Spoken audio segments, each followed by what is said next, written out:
I'm in the woods. It's been 6 months since the outbreak, and the only people left in the village are scouts because they were the only people that knew how to survive. Everyone else has moved on because there's no food. I'm not a vegetarian. I understand that in order for me to enjoy my morning sausage, an animal must die. But I don't want to kill an animal. But they're relying on me back in the village. Got my rifle and I won't enjoy it, but I'll do it because it needs to be done. I'm going to try and maybe get a rabbit.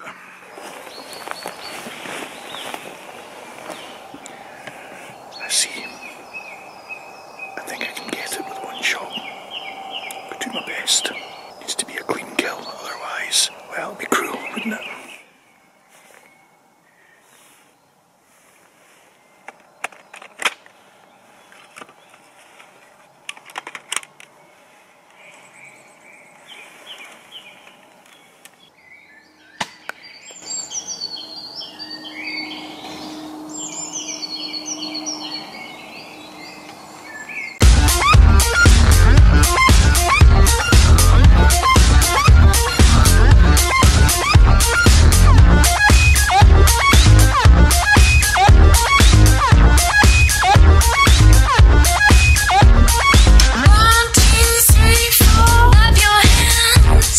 Back in the scout hall. Number 3 is upon us. The good news is if you're watching number 3, it means that you're 3 weeks into your self-isolation, and that's got to be halfway through. Today we're going to be talking about knives, axes and saws. We're going to be talking about the different types, what you might use them for, and how you might do that safely. Well, let's go and have a look. So on table 1 here we have our knives, we have a couple of saws. These are the things that you would probably most commonly use when you were camping or down on a Thursday night. We have our folding knives, lock knives, which are, that was a gruesome example of a lock knife. We have some fold knives here. These are legal carry knives. You can have these around, obviously still need a good reason to have them. We have a fixed blade knife, a sheath knife, a couple of whetstones for sharpening. We have a pool saw, which we've touched on before, a bow saw, and then we've got 2 machetes here. Safety. Rule number 1. If you're using a knife, an axe or a saw, you're responsible for everyone's safety. You decided to pick it up, you've judged that you need to use it, so it's on you. Find a safe place. If you're using a knife and you're going to be whittling, if you're going to take a wee while, find somewhere to sit down. Do not wander around with the knife unfolded or out of its sheath. If it's an axe or a saw, if you're camping you should have a designated area, but if you're somewhere and that's not possible, then be mindful of what's going on round about you. If you're swinging an axe about, and there's folk wandering around, it's your responsibility to make sure you're not chopping any limbs off. Number 3, be mindful of the path of your cuts. If you're using a knife and you're chopping away, never chop towards yourself or towards anyone else. Never cut towards yourself or towards anyone else. If you're using an axe, be mindful of, if you miss, where's the axe going to go? If it deflects, where's it going to deflect to? Keep your eyes open, make sure no one's going to be in the way of any of your cuts. Finally, probably most importantly, be aware. It's not a mobile phone. Raise your head every now and again to make sure no one is approaching. You have to know what's going on round about you. If you don't, then someone could be injured, and as we've said, it would be your responsibility. The kind of knives you would be using at camp are pen knives. There's 2 types of pen knives. You've got lock knives and knives that don't lock. A lock knife such as this is illegal in every respect. This is a horrible thing, and it does look as if it's been used in the commission of a crime. It locks open, so as far as the law is concerned, it is a fixed blade knife. There's no good reason to have one of these when you could have one of these. The blade in this is less than 3 inches long, so it's legal to use. You do still need to have a good reason, but if you're in the woods and you're working away, perhaps with your pals, and you have this as opposed to that, you should be okay, but it does rather depend on the demeanour of the officer who deals with it. They might take you home, they might confiscate it, who knows. If you're on a scout camp or with scout leaders, you should be okay, because that's as good a reason, it's probably one of the best reasons you could possibly have for having a pen knife. So we have a fixed blade knife here. This is a sheath knife. You need to have a pretty good reason to have this about your person if you're out and about. This is what it looks like. It looks like a kitchen knife, but it's pretty handy to have. You have the handle here, you have the blade, you have your primary edge, your secondary edge. This secondary edge doesn't really occur these days in knives. It used to be that you'd have your primary edge for your main brunt of work, your heavy lifting, your heavy cutting, and you'd have this much finer edge here for more refined work. Your spine along the back and your hand guard here. This is to stop, it's not very pronounced on this knife, but it's to stop your hand sliding onto the blade when you're using it. And then at the back you've got your pommel. So we have a number of different types of axes lying around the Scout Hall. We have these really quite old things. They're just, it looks as if someone's been murdered with it. A lot of them are quite old and they're not safe to use. If you are going to pick up an axe, the most important thing, the first thing that you do is you make sure the axe is safe. This isn't. You can see that the handle has eroded away. There's not much left of it there. If you swing that, it's going to fly off and take someone's head off. These ones are in slightly better state. One of the things that happens in the Scout Hall is we have a lot of axes with this tape on. Now, the handle isn't split. It's okay. It's just that people tend to miss what they're hitting and they hit the shoulder here and it gets chipped, so we put tape around it to protect it. To check the eye, make sure that the wood in there is good, and it is. As you can see over there, we've got a medium-sized felon axe and a big felon axe there which we haven't used. I just dug that out of a box, I haven't used it in years. But these are the types of items that you might, certainly the smaller ones, you would be expected to be able to use those. Talking about saws now, we have a couple of bow saws here. We have a pool saw, which you've all seen being used on a Thursday night. And then here we have a big old two-man tree choppy sawed. It's a huge big thing that hangs up at the back of the garage. It's been there for years. I don't think we've ever used it. At the end of the table here we have a chainsaw. It runs on petrol. It's a two-stroke motor. So you need to mix it with some two-stroke oil there. One of the ways to demonstrate knives, axes and saws is to make feather sticks. Prepare the log that we're going to make the feather stick out of. We have to then chop it and then we use a knife to actually create the feather ration, which is a word that I've just made up, featheration. So we're going to start with the bow saw and the pool saw. Two medium-sized bits of wood here. First thing to do if you're using a bow saw is make sure that your cutting area is sturdy, it's not going to wobble about the place. What we're going to do is, keeping our hand well out of the way of where we're going to be sawing, hold the wood firmly and create a groove. And start at the handle end of the bow saw and we're going to just create a groove. A common mistake with bow saws is that people don't use all of the length of the blade to cut. So when you start, just short until you feel it won't jump out of the groove that you've created. Then you can start with longer.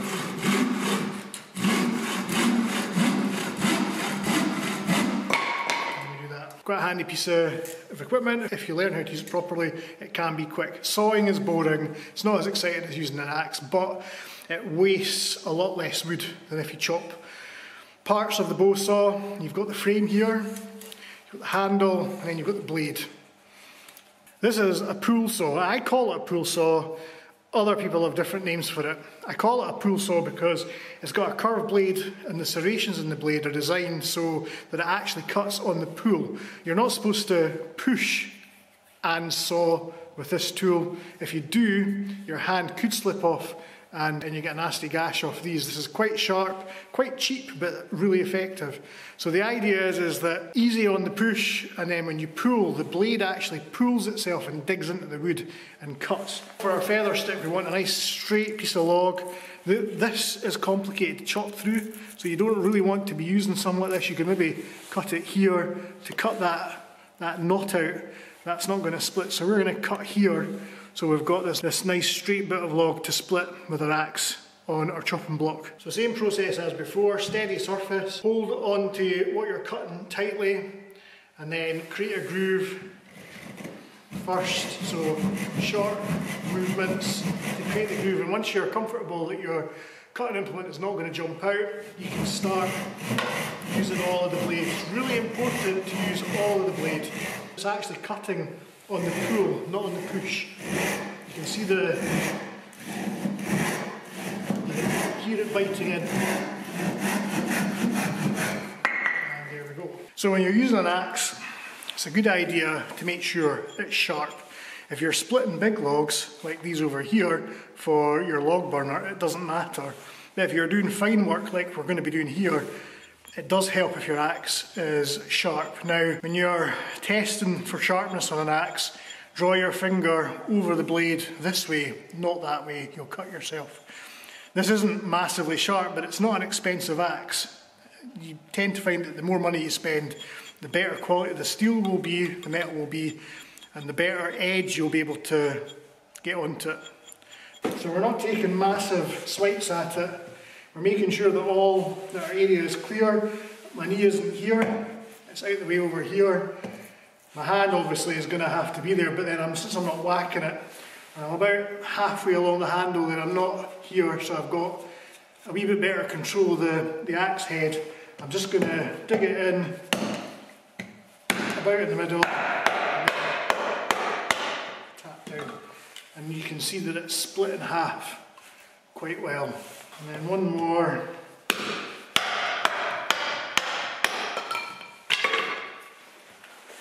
That one went a lot better. So we're going to use our fixed blade knife and we're going to sit down. First rule is I've checked there's no one else here. We're all socially distancing, so this is a rule that you would have when you're using knives, axes and saws anyway. Social distancing, Scouts have been doing it for years, so it's all good. So we're going to sit down, we've got our back to the wall there, so we know no one's going to sneak up on us with our feather sticks. We make sure there's no one round about. Now the temptation when you're cutting maybe, because sometimes you have to push quite hard with a knife, is to rest it on your knee and do this. It's not a good idea because if the wood slips, you could cut into yourself. Make sure you have enough space round about yourself. Make sure there's no one about and then you can begin. What we're doing here is we're just putting cuts into the wood. We're not hacking away with the knife in the way that you would if you were sharpening a stick, which is what a lot of you like to do. We're just using our thumb here to push the knife into the wood, and then we're turning the knife up to create these featherations. I know that's not a word, but I don't think anyone's ever been able to get one of these going unless they've doused it in petrol. It's just the way it is. Another task that we might use a hand axe like this for is to put a point on a stub. For, say we're marking out our woodworking area on our campsite, we might put up a fence, some sort of a sizable fence for example, and we would use something like this to create our fence posts. And we would need to put a point on so that it can get into the ground. Again, a good solid chopping block. We're going to use our hand axe to put a point on. So just off centre a wee bit, and we're just going to chop down. It's really important that your axe is sharp for this. As you can see, we're just rotating it round to get our point in. We're not taking full-bodied wax at this, and I'm still only halfway up the handle, not down here, but halfway up so I can get a decent control.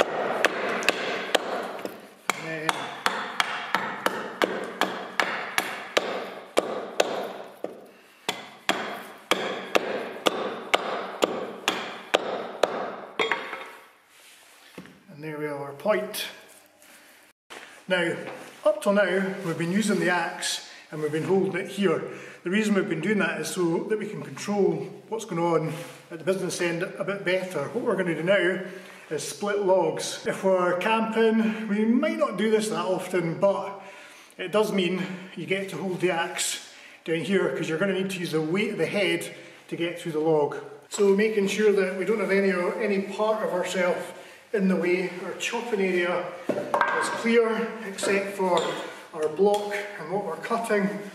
And as I say, we're holding the axe down at the throat, this bit here, and we're going to whack. Now the thing about this is we still want to make sure that we hit where we want to hit, but we don't want to hold here because that could be messy.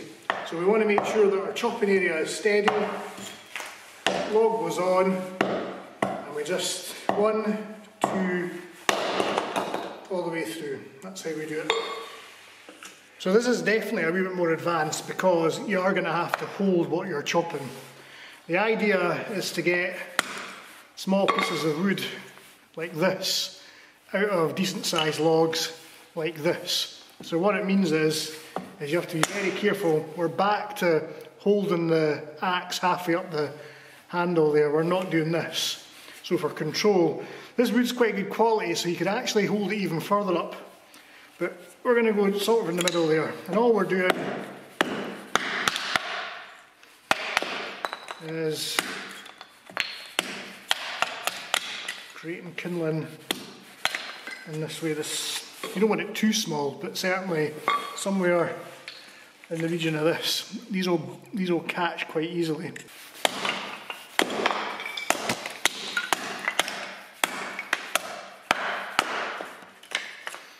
So that's how we're doing kindling. When you're finished with your axe, in the same way that you put your fixed blade knife in its sheath, you need to mask your axe, and you do this by simply knocking it into your chopping block. We've not really talked about these yet. This is a machete, or a panga, I think they're also called. It's not massively sharp. I think this was about 10 quid. Back in the day when you could just like go to Obvs and buy a machete. You can't do that anymore. However, it looks really offensive. I wouldn't be walking around the streets with it, but it's dead handy for chopping. You'll notice it's got this big bulbous end here. This adds weight so that when you're swinging, it gives it a momentum to get through whatever it is that you're chopping at. Now, you'll have seen on films that they usually use these in rainforests. However, these are really handy for taking those small branches off. The other machete you saw earlier is this one. I've had this for years. Again, you've got your bulbous end there, which gives it a weight, so when you're chopping, it has enough weight to get through the logs that you're chopping. You can actually get through stuff as thick as this with this. 2 or 3 swipes is much better, because I can get a much better edge on this than I can get on an axe. So what we'll do is we'll sharpen the other end of this with this. So same as before, we're just going to tilt it off to one side and come down.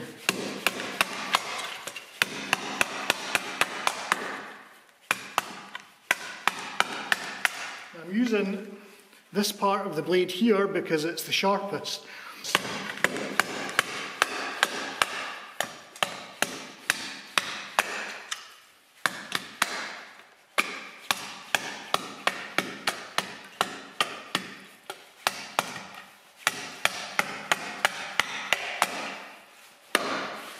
And already we're there. So like I say, it's just a much better implement than an axe. It's safer to use, it's less heavy, looks better, looks more cool.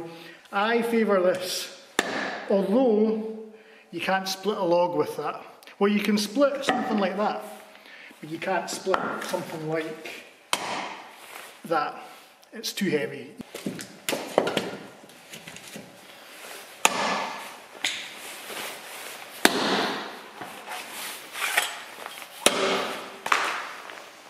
Here we have our full-size felon axe here. We have our head, and then we have our handle. On our head we have our toe at the top, our heel at the bottom, and then our bit, which is the part of the axe that actually does the cutting. It's that part that needs to be sharp. Under here we have the beard of the axe head, the butt or the pole at the back, and then at the top we have the eye, which is where the handle slots into. The handle consists of the shoulder here, which the head sits on. Then we've got the belly here, this curved section, and then down the bottom we've got the throat. And then at the very bottom we have the knob. I'm going to go up to the shop before it closes. But I don't want to infect anyone or be infected, so I might get changed.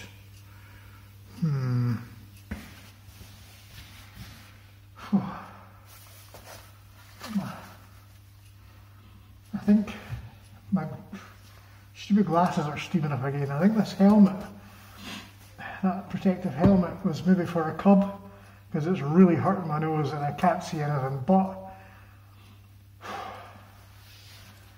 I need to go to the shops. So do you need anything?